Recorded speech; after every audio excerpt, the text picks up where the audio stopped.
नमस्कार मित्रांनो, पुन्हा एकदा आपले स्वागत आहे. मित्रांनो, टीईटी बाबत सर्वोच्च न्यायालयाच्या निर्देशाची अंमलबजावणी करण्याचे आदेश. जाणून घ्या काय आदेश आहे सर्वोच्च न्यायालयाचे टीईटी बाबत. त्याकरता हा व्हिडिओ शेवटपर्यंत पहा. मित्रांनो, चॅनलला आपण अजूनपर्यंत सबस्क्राईब केलं नसेल तर सबस्क्राईब करा, व्हिडिओला लाईक करा आणि ही मोठी बातमी आपल्या मित्र व परिवाराला सुद्धा शेअर करायला विसरू नका. तर मित्रांनो, राज्यातील शिक्षक पात्रता परीक्षा आता वर्षातून 2दा घेण्याचा महत्त्वपूर्ण निर्णय राज्य परीक्षा परिषदेने घेतला आहे.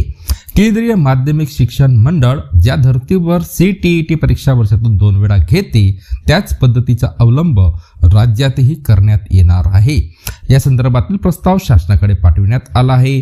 चालू वर्षातील पहिली टीईटी परीक्षा जून महिन्याच्या शेवटच्या आठवड्यात किंवा जुलैच्या पहिल्या आठवड्यात घेण्याची शक्यता असल्याची माहिती राज्य परीक्षा परिषदेचे अध्यक्ष डॉक्टर नंदकुमार बेडसे यांनी दिली आहे.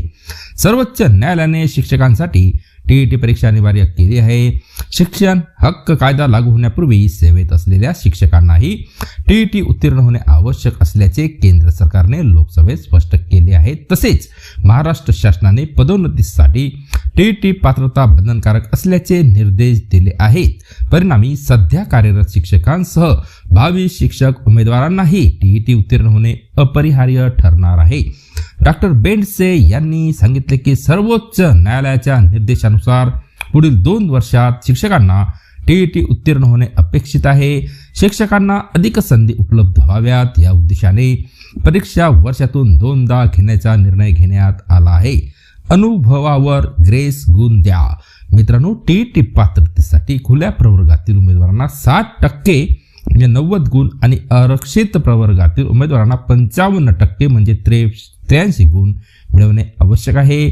सेवेतील शिक्षकांना अध्यापन, कौटुंबिक जबाबदाऱ्या व आरोग्याच्या अडचणीचा विचार करून गुणामध्ये शिथिलता द्यावी अशी मागणी विविध शिक्षक संघटनांनी केली आहे.